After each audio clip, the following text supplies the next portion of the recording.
Subject வந்து எல்லா பாடத்துக்கும் தேவையானது வரும் அப்படிங்கிறது எழுதி வச்சுங்க. வேதியியலுக்கான நோபல் பரிசுங்க கெமிஸ்ட்ரிக்கு நோபல் பரிசு அப்படிங்கிறது கொடுத்துருக்காங்க. இதுவும் 3 பேருக்கு கொடுத்துருக்காங்க. மெடிசின் அப்படின்னு பார்த்தோம், அதுவும் 3 பேர். ஃபிசிக்ஸ் பார்த்தோம், அதுவும் 3 பேர். கெமிஸ்ட்ரி அப்படிங்கிறத பார்க்குறோம், கெமிஸ்ட்ரிக்கும் 3 பேர். ஸோ கெமிஸ்ட்ரி அப்படிங்கிறதுக்கு 3 பேருக்கு நோபல் பிரைஸ் அப்படிங்கிறது வழங்கப்பட்டிருக்கு அப்படிங்கிறத ஞாபகம் வச்சுக்கலாம். கெமிஸ்ட்ரி ஸோ 3 பேருக்கு நோபல் பரிசு வழங்கப்பட்டிருக்கு அப்படிங்கிறத பார்க்குறோம். அதோட கூடுதல் விஷயங்கள் அப்படிங்கிறது நம்ம பார்க்கலாம். சரி, சமீபத்தில் எந்த மாநிலத்தில் தேர்தல் அப்படின்னு பார்த்தோம்? பீகாரோட கேபிட்டல் சிட்டி என்னன்னு பார்த்தோம்? பாட்னாவோட பழைய பெயர் என்னன்னு பார்த்தோம்? பாடலிபுத்திரம் யாருடைய தலைநகரம் பார்த்தோம்? குப்தர்களுடைய முதல் தலைநகரம். ஸோ 2வது தலைநகரம் எது? உஜ்ஜயினி. என்னங்க? உஜ்ஜயினி. முதல் தலைநகரம் அப்படிங்கிறது வந்து பாடலிபுத்திரம். 2வது தலைநகர் உஜ்ஜயினி அப்படிங்கிறத ஞாபகம் வச்சுக்கணும். குப்தர்கள் அப்படிங்கிறத ஞாபகம் வச்சுக்கணும். பீகார் ஞாபகம் வச்சுக்கணும். பாட்னா ஞாபகம் வச்சுக்கணும். பீகார்ல எத்தனை கட்ட தேர்தல் நடைபெறுகிறது? 2 கட்டமா தேர்தல் நடைபெறுகிறது. எந்தெந்த தேதியில? நவம்பர் 6, நவம்பர் 11 அப்படிங்கிறது. ரிசல்ட் எப்ப? நவம்பர் 14 யாருடைய பிறந்தநாள்? ஜவஹர்லால் நேருடைய பிறந்தநாள். என்ன நாளாக அனுசரிப்பது?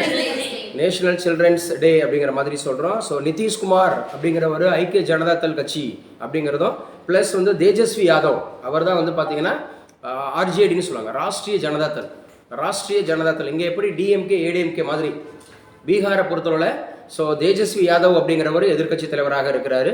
ஸோ அவர் வந்து ஆர்ஜேடி, ராஷ்ட்ரிய ஜனதாதள் அப்படின்னு சொல்லுவாங்க. இவர் வந்து ஐக்கிய ஜனதாதள் அப்படிங்கிறது. நிதிஷ்குமார் இவங்க 2 பேருக்கு இடையில தான் போட்டி அப்படிங்கிறத ஞாபகம் வச்சுக்கிறணும். முக்கியமானது, முதலமைச்சர் வேட்பாளராக நிதிஷ்குமார் அப்படிங்கிறவரை அறிவிச்சிருக்கிறாங்க. மத்திய அமைச்சர் கிரிராஜ் சிங் அறிவிப்பு அப்படின்ற மாதிரி சொல்லியிருக்கிறாங்க. ஸோ பீகாரோட தேர்தல் அப்படிங்கிறத ஞாபகம் வச்சு முதல் பக்க செய்தியில் 2 நியூஸ் தான். ஒன்று நோபல் பரிசு அப்படிங்கிறது 3 பேருக்கு அறிவிச்சிருக்கிறாங்க. ஸோ முக்கியமாக கெமிஸ்ட்ரியில் அப்படிங்கிறது. சரி, இந்தியாவிலிருந்து கெமிஸ்ட்ரிக்கு நோபல் பரிசு வாங்கினவங்க இருக்காங்களா? ஒரே ஒருத்தர் இருக்கிறார். சரியா? யாரு சார் அப்படின்னு சொன்னால் வெங்கட்ராமன். கெமிஸ்ட்ரிக்கு ஒருத்தர் வாங்கியிருக்காரு இந்தியாவிலிருந்து. வெங்கட்ராமன் அப்படிங்கிறவர் வாங்கியிருக்கிறாரு. ஸோ அவர் ஆக்சுவலாக வந்து பார்த்தீங்க அப்படின்னு சொன்னால் இந்த ribosome production in chemical appliances அப்படிங்கிற ஆராய்ச்சிக்காக வாங்கினார். ரிபோசோம் அப்படிங்கிற உற்பத்தி கெமிக்கல் அப்ளையன்ஸை வச்சு எப்படி உண்டாக்குறாங்க அப்படிங்கிறத வச்சு வாங்கினார். கெமிக்கல் அப்ளையன்ஸ் எப்படி நடக்குது அப்படிங்கிறது வெங்கட்ராமன் அப்படிங்கிறவர் கெமிஸ்ட்ரிக்கு நமக்கு வாங்கியிருக்கிறார். ஸோ கெமிஸ்ட்ரிக்கு 3 பேருக்கு கொடுத்துருக்குறாங்க. ஸோ நம்ம என்னன்றதை படிக்கலாம். கெமிஸ்ட்ரி அப்படிங்கிறதுக்கு 3 பேருக்கு கொடுத்துருக்குறாங்க அப்படிங்கிறது நம்ம படிக்கலாம். எங்க சார் அப்படின்னு சொன்னால் அந்த கெமிஸ்ட்ரியில் வாங்கினது யார் அப்படிங்கிறத நம்ம தெரிஞ்சுக்கலாம். ஸோ நேற்றுக்கு ஃபிசிக்ஸில் ஒரு 3 பேர் வாங்கியிருந்தாங்க. ஸோ இந்த வாரம் அப்படியே மாதிரி மெடிசின் அப்படிங்கிற ஒரு 3 பேர் வாங்கியிருந்தாங்க. இப்போ கெமிஸ்ட்ரி அப்படிங்கிறதுக்கும் 3 பேர் அப்படிங்கிறது வாங்கியிருக்கிறாங்க.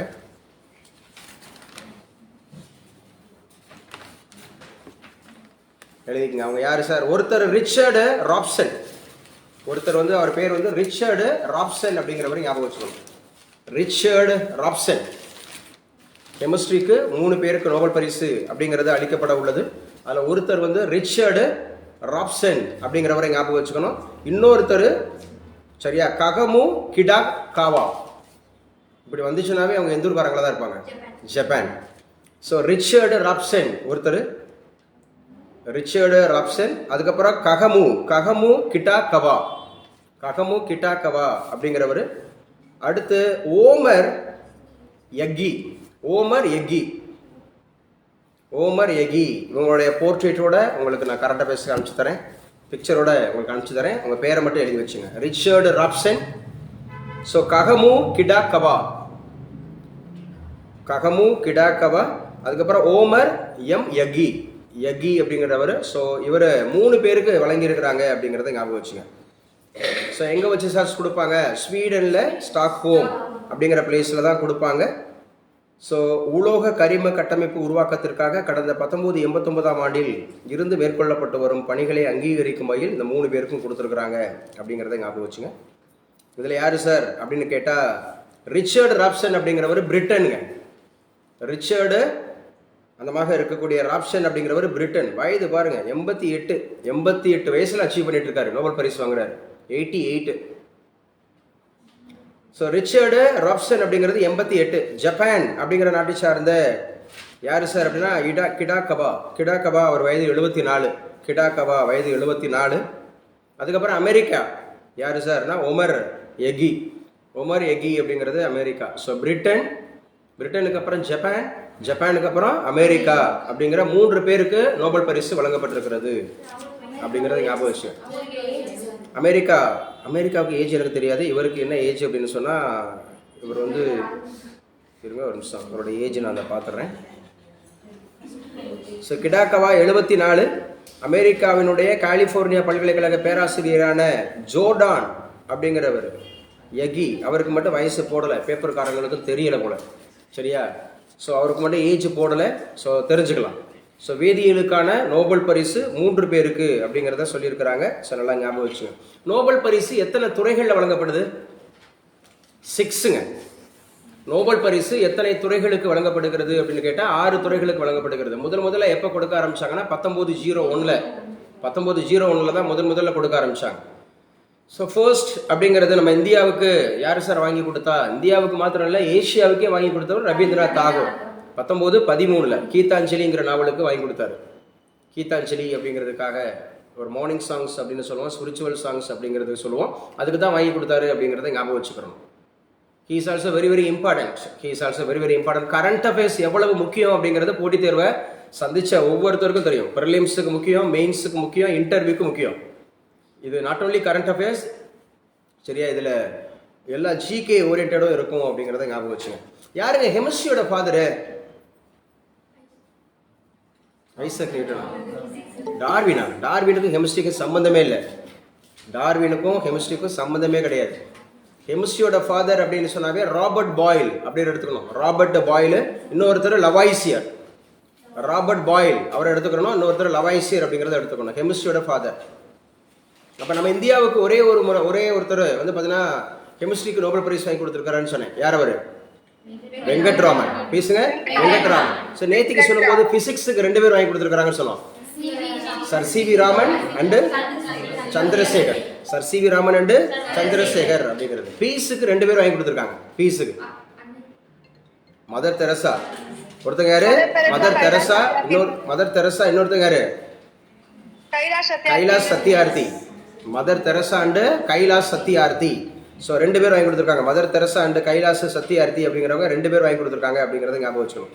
Mother Teresa and Kailash Satyarthi அப்படிங்கிறத ஞாபகம் வச்சுங்க. He is also very important அப்படிங்கிறது. ஸோ அடுத்து ஒரு முக்கியமான நியூஸ் அப்படிங்கிறத சொல்லியிருக்கிறாங்க. என்ன சார் அப்படின்னு சொன்னால், இந்தியா பிரிட்டன் இடையே வர்த்தக ஒப்பந்தம் அப்படிங்கிறத போடுங்க. இந்தியா பிரிட்டன் இடையே வர்த்தக ஒப்பந்தம். சரி, நேற்றுக்கு யாரோட பார்த்தோம்? இந்தியா யுஎஸ் பார்த்தோம். முந்தா நாள் யாருக்கு பார்த்தோம்? India Qatar. நேற்று இந்தியாவுக்கும் யுஎஸ் இடையில வர்த்தக ஒப்பந்தம். ட்ரேட் அண்ட் காமர்ஸ் மினிஸ்டர் யாரு? படிக்கிறதே இல்லை, அப்படியே வச்சு சும்மா பியூஷ் கோயல். ஆஃப்ல இருக்கிறவங்க அப்படியே முழிக்கிறீங்க. கரண்ட் அஃபேர்ஸ் எழுதி வைக்கிறதோடு இருக்கக்கூடாது, உங்க நோட்டுக்குள்ள இருக்கக்கூடாது, சரியா? உங்களுடைய அந்த மென்டல் எபிலிட்டி உங்களுடைய மனசுக்குள்ள வரணும். கிளாஸ்ல நல்லா படிங்க, ரீகால் பண்ணுங்க. யங்ஸ்டர்ஸாக இருக்கிறீங்க, நல்லா படிக்கலாம்.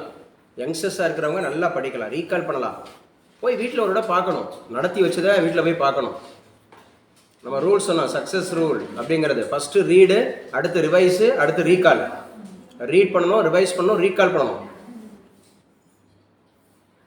ஸோ இந்தியா பிரிட்டன் தடையற்ற வர்த்தக ஒப்பந்தத்தில் ஏராளமான வாய்ப்புகள் அப்படின்னு சொல்லியிருக்காரு. யாருங்க பிரிட்டனுடைய பிரதமர் இந்தியா வந்திருக்கிறது? Gear Starmer. நல்லா பேசுங்க. கியர் ஸ்டார்மர் அப்படிங்கிறது யாரு முதல் பெண் பிரதமராக தேர்ந்தெடுக்கப்பட்டிருக்கிறார்? ஜப்பான் தான். சானே இல்ல, சனே தகாட்சி. சனே தகாட்சி அப்படிங்கிறது தான் ஜப்பான் நாட்டினுடைய முதல் பெண் பிரதமர். சரி, இத்தாலியோட முதல் பெண் பிரதமர் யாரு? இத்தாலி நாட்டோட முதல் சார்ஜியோ மெலானி.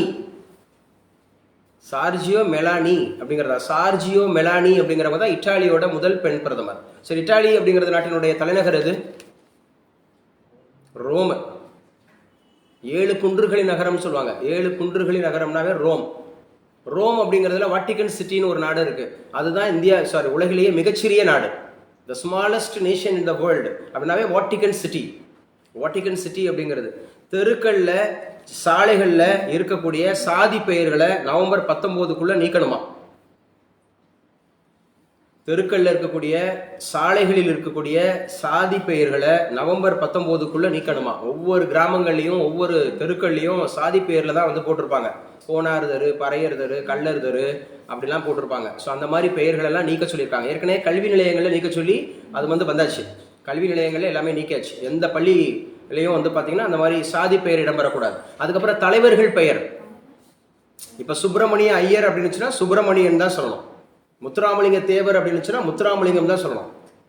சரியா? அந்த மாதிரி தமிழக அரசு ஜீவோ போட்டிருந்தாங்க. இப்போ என்ன சொல்லியிருக்காங்கன்னா தெருக்கள்லையும் சாலைகள்லையும், தெருக்கள்ல சாலைகளில் அந்த மாதிரி. அடுத்து எதில் போட தெரியுமா? இந்த பேனர்ல பத்திரிகையில, அதுதான் உள்ளார்ந்து கவனிக்கிறது. பேனர்ல பத்திரிகையில பார்க்கணும்.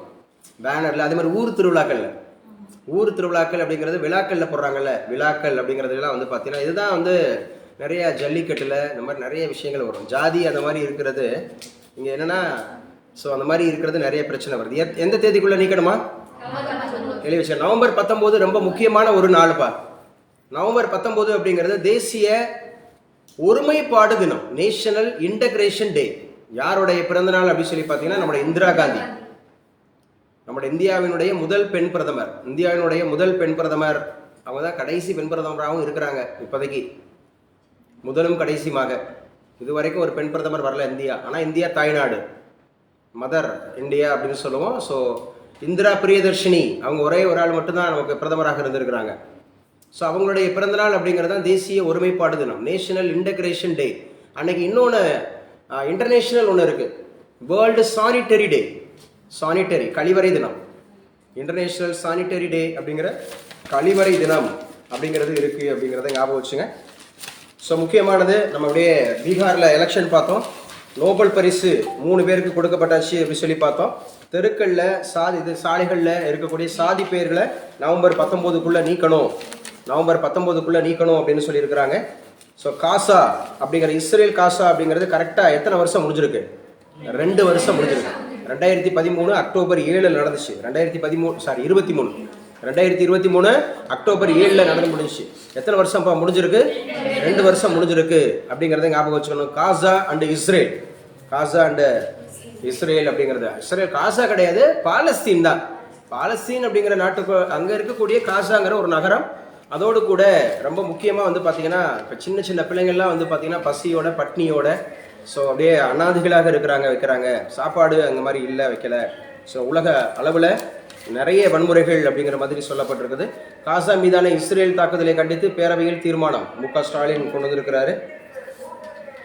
மறுபடியும் ஒரு ஊர்ல பிரச்சனை வந்திருக்குங்க. ஏற்கனவே மேல்பாதி கிராமம் அப்படின்னு சொல்லி பார்த்தோம், இந்த கிராமம் பார்த்தோம். புதுக்கோட்டை மாவட்டத்தில் எந்த ஊர்ல குடிநீர் தொட்டியில மனித கழிவுகளை கலந்தாங்க? புதுக்கோட்டை மாவட்டம் அப்படிங்கிறதுல. ஸோ இது ரொம்ப முக்கியமானது, நமக்கு மெயின்ஸுக்கு முக்கியமான ஒரு பாடம்.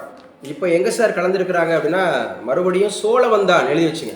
சோழவந்தான் அப்படிங்கிறதுல மதுரை மாவட்டம் சோழவந்தான் அருகே அம்மச்சியாபுரத்தில், இங்கேயும் சேம் அதே மாதிரி அக்கறை இருக்கு.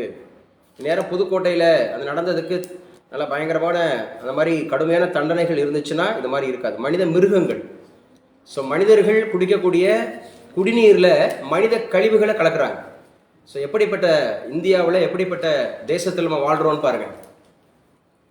சோழவந்தான் அருகே குடிநீர் மேல்நிலை தொட்டியில் மனித கழிவுகள் கலப்பு அப்படின்னு சொல்லியிருக்கிறாங்க. ஸோ இதெல்லாம் உங்களுக்கு மெயின்ஸுக்கு முக்கியம், இன்டர்வியூஸுக்கு முக்கியம், கரண்ட் அஃபேர்ஸ் அந்த மாதிரி விஷயத்தில் கேட்பாங்க. சரியா? அடுத்து for your information Muthulakshmi, so masters யாரெல்லாம் வச்சுருக்கீங்களோ, so UGC NET exam, so விண்ணப்ப பதிவு இன்னைக்கு ஆரம்பிச்சிருக்கிறாங்க. நெக்ஸ்ட் மந்த் வரைக்கும் இருக்குது date. So UGC exam, university grants commission அப்படிங்கிறவங்க ஸோ அசிஸ்டன்ட் ப்ரொஃபஸர் அப்படிங்கிறதுக்கான எலிஜிபிலிட்டி டெஸ்ட்டு, அதே மாதிரி JRF அப்படிங்கிற ஜூனியர் ரிசர்ச் ஃபெலோஷிப் அப்படிங்கிறதுக்காக எனி மாஸ்டர் டிகிரி இருக்கிறவங்க அப்ளை பண்ணலாம். இந்த எக்ஸாம் எழுதி நீங்கள் பாஸ் பண்ணிட்டீங்கன்னா JRF அப்படிங்கிறதும் கிடைக்கும். JRFனா பெர் மந்த்துக்கு 40,000 நினைக்கிறேன், ஐ திங்க் ஸோ. இப்போ எவ்வளோன்னு தெரில. ஸோ அந்த மாதிரி கிடைக்கும். அது போக உங்களுக்கு எலிஜிபிலிட்டி ஆகிக்கலாம். எதுக்கு எலிஜிபிலிட்டி ஆகிக்கலாம் அப்படின்னா assistant professor in government colleges, அதில் நீங்கள் எலிஜிபிலிட்டி ஆகிக்கலாம். ஸோ அதுக்கான விண்ணப்ப பதிவு அப்படிங்கிறது தொடங்கி இருக்கிறாங்க. சென்னையில் சிறுமி பாலியல் கொலை வழக்கு பண்ணாங்களா? அவருக்கு ஒருத்தருக்கு வந்து பார்த்தீங்க அப்படின்னு சொன்னால் தண்டனை கொடுக்கப்பட்டிருந்து இப்போ என்ன பண்ணியிருக்கிறாங்கன்னா உச்சநீதிமன்றம் அப்படிங்கிறது அவருடைய மரண தண்டனையை என்ன பண்ணியிருக்கு, ரத்து செஞ்சிருக்கிறாங்க. அவர் பேர் தஷ்வந்த். அவரோட பேர் என்ன? தஷ்வந்த் அப்படிங்கிறத ஞாபகம் வச்சுக்கணும். தங்கம் பாருங்க 91,000 கடந்திருக்குதான். 91,000 அப்படிங்கிறத கடந்திருக்கு அப்படின்னு சொல்றாங்க. ஸோ ஒரு பவுன் வந்து 91,000. சரியா? ஸோ தங்கம் அப்படிங்கிறது ஞாபகம் வச்சுக்கிறணும். ஸோ நம்ம இந்தியாவில் தங்கம் எங்கே அதிகமாக வெட்டி எடுக்கப்படுது? KGF, Kolar gold factory. எந்த ஊரில் இருக்கு? கர்நாடகா. நல்லா பேசுங்க. கர்நாடகா அப்படிங்கிறது ஞாபகம் வச்சுக்கணும். கர்நாடகாவில் KGF, கோலார் கோல்டு ஃபேக்ட்ரி அப்படிங்கிறது ஞாபகம் வச்சுக்கணும். எந்த இரு நாடுகளிடையே வர்த்தக ஒப்பந்தம்?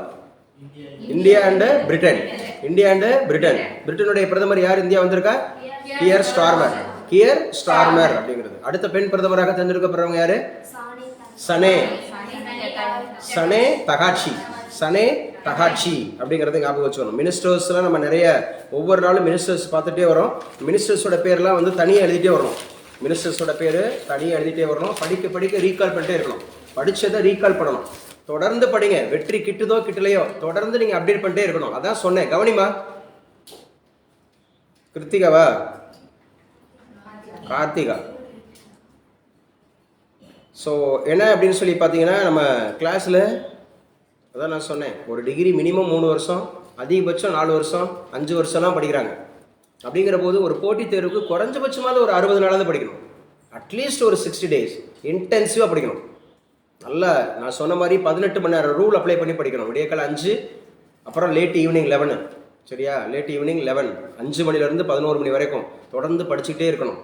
ஸோ 8 மணி நேரம் அப்படிங்கிறது அகடமிக்ஸுக்கு, 4 மணி நேரம் செல்ஃப் ப்ரிப்பரேஷன்ஸ், அடுத்த 2 மணி நேரம் அப்படிங்கிறது டெஸ்ட்டு, அடுத்த 2 மணி நேரம் அப்படிங்கிறது வந்து பார்த்தீங்கன்னா previous year question paper discussion, அடுத்த 2 மணி நேரம் ரெமடியல் லேர்னிங். இந்த மாதிரி அட்லீஸ்ட் ஒரு 6 மாதமாவது படிக்கணும். அப்படி படிச்சிங்கன்னா கண்டிப்பாக வெற்றி சாத்தியமாகும். உடனே ஒரு அட்டம்ப்ட் மட்டும் கொடுத்துட்டு எனக்கு வந்து நான் படிக்கலை, எங்கள் பேரண்ட்டை வந்து அப்படி சொல்கிறாங்க இப்படி சொல்கிறாங்கன்னு போயிடக்கூடாது. ஒன்றுமே இல்லாமல் ஒன்றுக்கும் உதவாத டிகிரி வந்து என்னை கேட்டால் அப்படி தான் சொல்லுவேன். ஒன்றுக்குமே உதவாத. ஏன்னா இன்னைக்கு degree, master degree, MPhil, PhD படித்தவன் சும்மா சுற்றிட்டுறான். பிஹெச்டி படித்து வச்சுக்கிட்டு குரூப் 4க்கு அப்ளை பண்ணுறாங்க. இன்றைக்கி நேற்று இல்லை, நான் 15 வருஷமாக பார்த்துட்டு இருக்கேன். 25 வருஷமாக அந்த அகாடமிக்கில் இருக்கேன். 15 வருஷமாக வந்து ஒரு ஸ்கூல்லாம் நான் வந்து பிரின்சிபலாக 17 வருஷமாக இருந்திருக்கேன். பிஹெச்டி படித்து வச்சுக்கிட்டுலாம் எங்களுக்கு வந்து ஆஃபீஸ் வேலை கொடுங்கலாம் கேட்டிருக்காங்க. ஆஃபீஸ் எனக்கு டைப்பிங் தெரியும்னு ஆச்சரியமாக இருக்கும். எனக்கு டைப்பிங் கூட கொடுங்க, ஜாபு, வாழ்வாதாரம் அந்த அளவுக்கு இருக்குது வாழ்வாதாரம். ஆனால் வெறும் 10ஆம் வகுப்பு படித்து முடிச்சு 18 வயசு ஆச்சு அப்படின்னா இன்றைக்கி வந்து குரூப் 4 எக்ஸாம் எழுதி பிஓ ஆயிடலாம். 10ஆம் வகுப்பு குவாலிஃபிகேஷன் 18 வயசு இருந்துச்சுன்னா ஒரு போலீஸ் ஆயிடலாம். 10ஆம் வகுப்பு குவாலிஃபிகேஷன் 18 வயசு ஆச்சுன்னா நீங்கள் ஒரு சிக்ரிக்குள்ளே வேலைக்கு போயிடலாம். சிக்ரிக்குள்ளே. சரியா? நிறைய ஜாப் ஆப்பர்ச்சுனிட்டிஸ் இருக்குது. இங்கே அதான் சொல்கிறது, ஸ்கில் தான் இங்கே தேவை. இங்கே degree is not important here. What degree is not important here. சரியா? Whom is held. யார் என்ன படித்து வச்சிருக்கோன்ற முக்கியம் இல்லை, அந்த டிகிரி யார்கிட்ட இருக்குங்கிறதா முக்கியம். சும்மா உட்காந்து விட்டு வேடிக்கை பார்த்துட்டே இருப்பான். சரியா? இன்னைக்கு நிறைய வந்து பார்த்தீங்கன்னா ஆபாசமான விஷயங்கள், இல்லை ஆபத்தான விஷயங்கள். இன்னைக்கு பாருங்களேன், யார் வந்து முன்மாதிரியாக சொல்லப்படுறாங்க. அறிவு அப்படிங்கிறதெல்லாம் தூரத்தில் வச்சுட்டான். நிஜங்கள் அப்படிங்கிறதெல்லாம் தூரத்தை வச்சுட்டான். இன்னைக்கு நிழல்கள் அப்படிங்கிறது தான் அதிகமாக இம்பார்ட்டன்ஸ் கொடுக்குறாங்க. ஸோ இந்த மாதிரி சூழலில் உட்காந்து ஒருமையாக நல்லா படிச்சிங்கன்னா சூப்பராக அடிச்சுட்டு போயிடலாம். ஸோ ஞாபகம் வச்சுங்க, ரஷ்யாவோட போர், உக்ரைன் அப்படிங்கிற நாடுக்கும் ரஷ்யாவுக்கும். ஸோ அது தொடர்ந்து பிரச்சனை நடந்துகிட்டே இருக்குது, சண்டை நடந்துகிட்டே இருக்குது அப்படிங்கிறத நம்ம பார்க்குறோம். ஸோ எழுதி வச்சுங்க. அடுத்து முக்கியமானது என்ன சார்னா ஜோஹோ. ஜோஹோ இது வந்து ஒரு இமெயிலுங்க. ஜோஹோ அப்படிங்கிற ஒரு மின் அஞ்சல். அதுக்கு மாறினார் அமித்ஷாவா. ஸோ ஏன் இப்படி மாறுறாங்க அப்படின்னு கேட்டால், இந்தியா பயன்படுத்தியதே பயன்படுத்துங்க எல்லாரும். இப்போ பிரதமர் மோடி வந்து அறைகூவல் விடுத்திருக்கிறார்.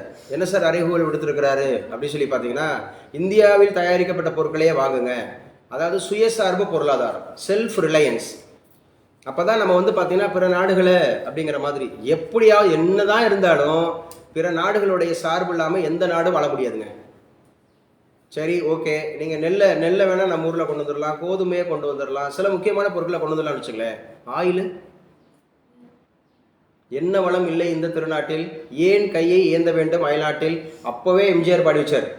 சரிங்களா? திரைப்படம் விவசாயிங்கிற திரைப்படத்தில் என்ன வளம் தான் இல்லை, என்னதான் வேணும், என்னதான் வேணும். டேய் படுத்தாதரா, என்ன வேணும், என்னதான் வேணும்னா, டேய் நீ என்ன கேட்ட அப்படி சொல்லி, அப்புறம் இது நல்லெண்ணெயா அந்த மாதிரிலாம் சொல்லுவாங்கல்ல. ஸோ அந்த மாதிரி இருக்கிற போது எண்ணெய் வளம் தான் இல்லை, எண்ணெய் வளம் தான் இல்லை. அப்போ அதை டிபெண்ட் பண்ணி தான் இருக்கணும். இல்லை மாற்று சோர்ஸ் கண்டுபிடிக்கணும். மாற்று சோர்ஸ் சோலார் பேனலில் இயங்குற மாதிரி பார்க்கணும், இல்லை பேட்டரி லித்தியம் பேட்டரியில் இயங்குற மாதிரி பார்க்கணும், இல்லை கால்நடையா வாராய் நீ வாராய் ஆரம்ப காலத்தில் பிரிட்ஜில். இன்றைக்கி ஒரு வீட்லேயே 2 டூ வீலர் வச்சுருக்காங்க, 3 டூ வீலர் வச்சுருக்காங்க, அப்படி தானே? கொஞ்சம் நடுத்தர குடும்பங்களில் கார் வச்சுருக்கிறவங்க ஒரு வீட்டுக்கு 2 கார்லாம் வச்சுருக்காங்க. இன்னும் நீங்கள் மெட்ரோபாலிட்டன் சிட்டிஸில் போனீங்கன்னு வச்சுக்கலேன், ஒரு வீட்லேயே 5 கார் இருக்கும். அப்பார்ட்மெண்ட்டில் இருக்கிறவங்களுக்குலாம் வீட்லேயே 5 கார் இருக்கும். மகளுக்கு ஒன்று, மகனுக்கு ஒன்று, அப்பாவுக்கு ஒன்று, எல்லாரும் வேலைக்கு போவாங்க, அந்த மாதிரி இருக்கிறது. அப்போ எவ்வளோ ஃபியூல் தேவைப்படுதுன்னு பாருங்கள். ஸோ இந்த இடத்துல சும்மா ஒரு பக்கத்தில் இருக்கக்கூடிய கடைக்கு நம்ம நடந்து போய் வாங்கிடலாம். ஆனால் பைக்கு தான் நடந்து போகிறது அப்படின்ற மாதிரி இருக்கிறது. நீங்கள் போய் கூகுளில் போய் செக் பண்ணி பாருங்கள், இல்லை பழைய இதில் போய் பாருங்களேன். 1960s வாக்குன்னு போடுங்க, 1980s வாக்குன்னு போடுங்க. அவ்வளோ சுமைய தலையில் வச்சுக்கிட்டு வேகமாக நடந்து போகிற மாதிரி இருக்கும். எல்லாருமே வேகமாக நடந்து போகிற மாதிரி இருக்கும். ஸ்பீடு எல்லாரும் நடையுமே அப்படி தான் இருந்துச்சு, ரொம்ப ஸ்பீடாக இருந்துச்சு. இன்றைக்கி அப்படிலாம் கிடையாது. ஏதோ இந்த புது மனைவியை வந்து அந்த படத்தில் சொல்லுவாங்களே, புது மனைவியை திரைப்படத்துக்கு கூட்டிகிட்டு போகிற மாதிரியா, சூரிய வம்சத்தில் அந்த வாத்தை வந்து விரட்டுறதுக்கு எதாவது சொல்லுவாங்க. என்னன்னா புது மனைவியை வந்து இப்போ திரைப்படத்துக்கு கூட்டிட்டு போகிற மாதிரி மெதுவாக போயிட்டு இருக்கிற மாதிரி. இப்போ எல்லாருக்கும் நடையெல்லாம் ஸ்லோவாயிருச்சுங்க. 30 வயசு 20 வயசு 25 வயசுக்குள்ளே எல்லாருக்கும் முதுகெல்லாம் வளைஞ்சிருச்சு. பொண்ணை கூட்டிட்டு வாங்கன்னா அப்படி குளிச்சுட்டு வருது, எங்கப்பா பொண்ணை காட்ட இந்த மாதிரி, பொண்ணை கூட்டிட்டு வாங்க, மாப்பிள்ளையை கூட்டிட்டு வாங்கன்னா அந்த மாதிரி அந்த ஃபிசிக்லாம் இன்னைக்கு போயிடுச்சு. ஃபிசிக்கு அந்த மாதிரி இருக்கிற விஷயங்கள்லாம் போயிடுச்சு. அப்போ ஜோஹோ அப்படிங்கிற மின்னஞ்சல் யார் மாதிரி இருக்கா? அமித்ஷா எந்த துறைக்கான அமைச்சர்? ஹோம் மினிஸ்டருங்க.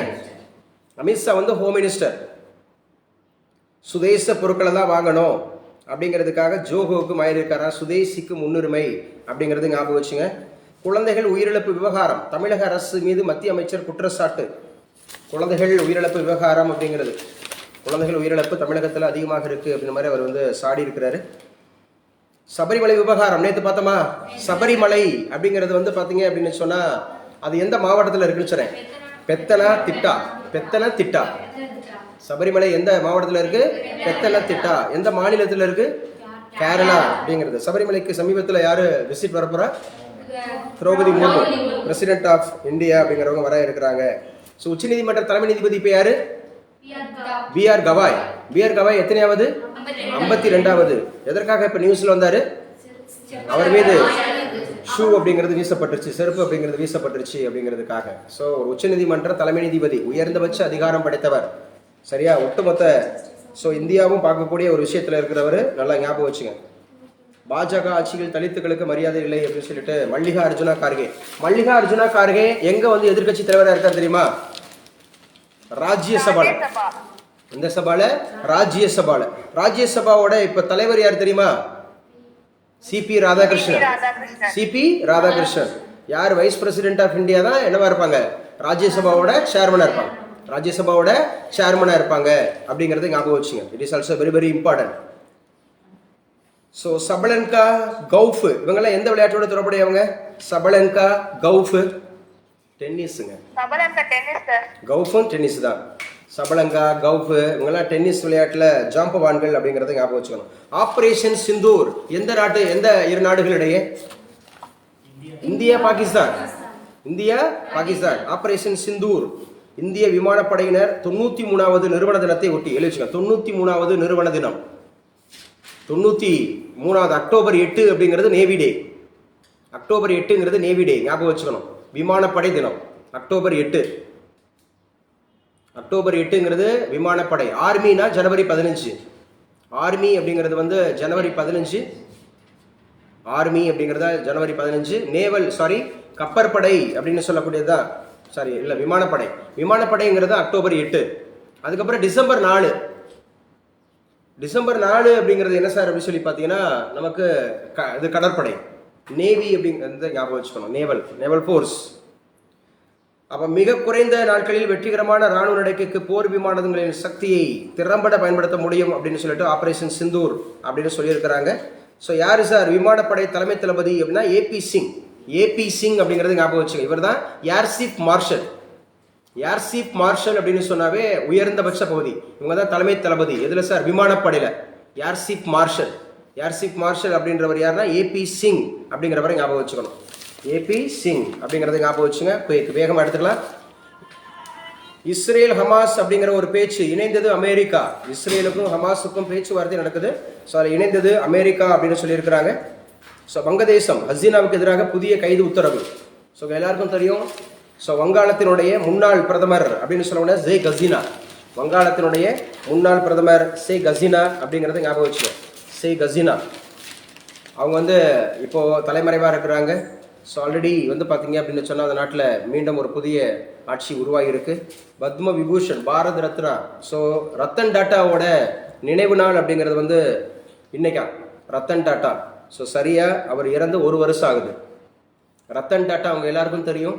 நம்ம இந்தியாவிலே விமானத்தில் பறந்த முதல் நபர், விமானம் அப்படிங்கிறதுல பறந்த முதல் நபர் ரத்தன் டாட்டா. ரத்தன் டாட்டா குரூப் ஆஃப் இது மாதிரி ஆர்கனைசேஷன்ஸ் இருக்கும், குரூப் ஆஃப் கம்பெனிஸ் இருக்கும். ரத்தன் டாட்டா 1 லட்சம் ரூபாயில கார் கொடுத்தாரு, நானோ அப்படிங்கிற ஒரு காரு. இப்போவுமே எல்லாரும் கார் வாங்கலாமா, டியூவில் கொடுக்குறாங்களா. டியூ அப்படிங்கிறது வந்து ஸோ மந்த்லி டியூ எப்படி கட்டுற மாதிரி வைக்கிற மாதிரி அவங்களே கொடுக்குறாங்க அப்படிங்கிற மாதிரிலாம் சொல்லியிருக்கிறாங்க, வச்சுருக்கிறாங்க. ஸோ டாட்டா நிறுவனத்தினுடைய ஃபவுண்டரு பத்ம விபூஷன். ஸோ ரத்தன் டாட்டா அவர் தான் முதல்ல பறந்துருக்கிறார், வச்சிருக்காரு. இதெல்லாம் முக்கியமானது. ஸோ இன்னைக்கு கரண்ட் அஃபேர்ஸ், கரண்ட் அஃபேர்ஸ் அப்படிங்கிறது கிளாஸ் பார்த்துருக்கோம். ஸோ ஃபுல்லாக ரீகால் பண்ணிக்கோங்க. தொடர்ச்சியாக நம்ம நடத்தின அந்த அப்டேஷன்ஸ் ஃபுல்லாகவே பார்த்துக்குங்க, வச்சுங்க. ஸோ படித்ததெல்லாம் ஞாபகம் வச்சுங்க, சரியா. ஸோ மேத்தமெட்டிக்ஸ் அப்படிங்கிறது நேற்றைய தினம் நம்ம பார்த்தது ப்ராஃபிட் அண்ட் லாஸ் அக்கௌண்ட் பார்த்தோமா. ஸோ இப்போ ப்ராஃபிட் அண்ட் லாஸ் அக்கௌண்ட் அப்படிங்கிறது பார்த்தோம். ஸோ இன்னைக்கு உண்டான கிளாஸ் இது வந்து ஃபர்ஸ்ட் கிளாஸ் அப்படிங்கிறது மேத்தமெட்டிக்ஸ் அண்ட் ரீசனிங் 2 டாபிக் நடத்துகிறேன். ரீசனிங் இப்போ ஃபர்ஸ்ட் கிளாஸ் ரீசனிங் நடத்துகிறேன். ரீசனிங் அப்படிங்கிறது ஒரு 15 நிமிஷம். ரீசனிங் அப்படிங்கிறது ஒரு 15 நிமிஷம். அது முடிச்ச கையோட மேத்ஸ் முடிச்ச கையோட சயின்ஸு, மேத்ஸ் முடிச்ச கூட சயின்ஸுக்கு அப்புறம் சோசியல் சயின்ஸ். ஸோ எல்லாமே பார்த்தோம்னா இன்றைக்கி 44 செஷன் இருக்குது. கிளாஸ் அப்படியே கண்டினியூ பண்ணிக்கலாம்.